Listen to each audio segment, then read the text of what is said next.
Man, did y'all see that meeting with Trump and Zelensky?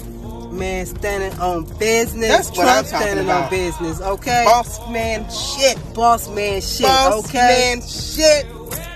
When, I mean, the way he talked to him too, though, you know? Boss man shit. Like a real nigga.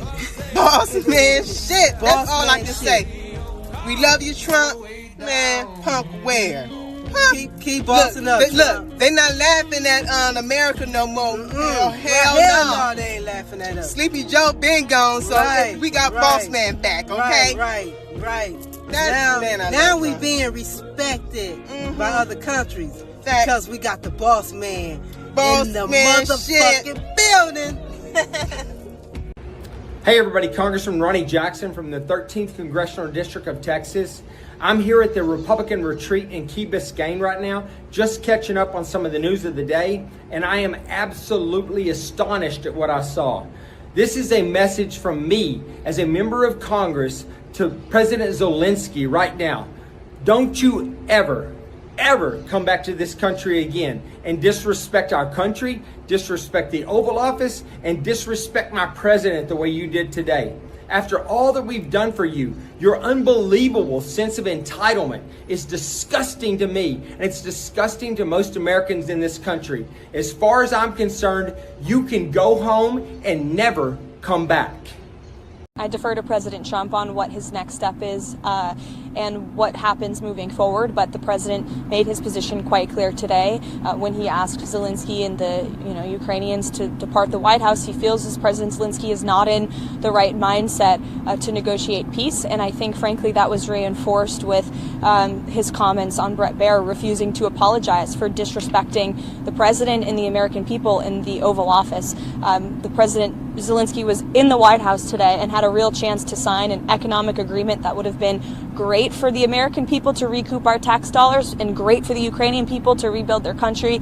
And unfortunately, he blew the deal up in his own face. And it was President Zelensky, if you roll the tape, who actually antagonized the vice president in front of the cameras and picked a fight with him. And as President Trump said, I think it was great that the cameras were rolling because the American people and the entire world got to see what President Trump and his team have been dealing with behind closed doors in the negotiations with the Ukrainians. They've been, again, incredibly hard-headed, and all President Trump wants is peace. And in order to negotiate peace, both sides have to come to the table. Both sides have to talk, and both sides in a good deal usually walk away a little unhappy. President Zelensky fails to recognize that. And again, this is not the previous administration. Joe Biden is no longer in that Oval Office. We are no longer going to just write blank checks to a war very far away without real, lasting peace. And that's what the president wants. By the way, without the help you gave us when you were president in the first term, because President Obama refused to provide them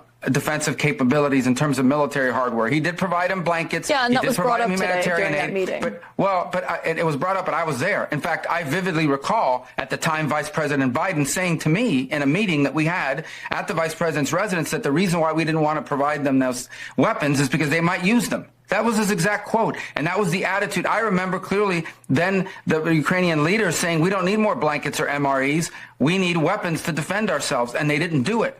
President Trump did. He provided them weaponry, some of it, much of it, which was used at the beginning of this war, and without those weapons being in their stocks, this war could have been over very quickly, 2, 3, 4 days. Another pot shot that Zelensky took today, when the president pointed that out, you know what Zelensky said? He said, yeah, we've heard that from the Russians. That's not a Russian narrative. That was the official position, okay, of the United States. I vividly recall being briefed by leaders in the Biden administration telling us that this war was going to be over in 5 to 6 days. They believed that was their assessment at the time. And it wasn't the case because of the weapons that Ukraine had in its stocks because of President Trump in his first term. So he should have been grateful for that and grateful for what we're doing now. And one more point. It's not just President Trump. There's news reports out there from NBC News, at least is one of the places I recall, reporting that Biden had a shouting match with Zelensky for not being grateful and not being thankful for everything that was provided back in 2022. Now, that didn't happen in front of the press. That was leaked, but it got out there.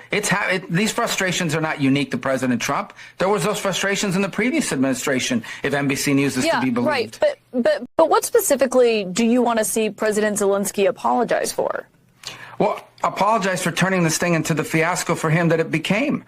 There was no need for him to go in there and become antagonistic. Look, this thing went off the rails. You were there, I believe. It went off the rails when he said, let me ask you a question to the vice president. What kind of diplomacy are you talking about?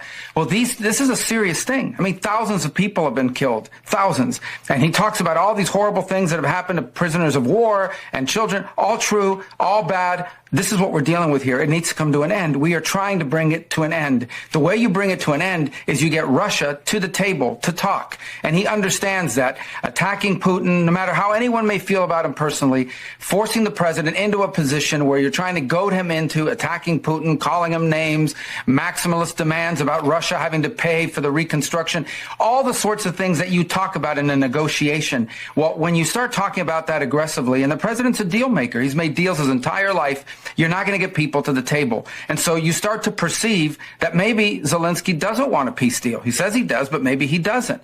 And that active, open undermining of efforts to bring about peace is deeply frustrating for everyone who's been involved in communications with them leading up to today. And I think we should apologize for wasting our time for a meeting that was going to end the way it did.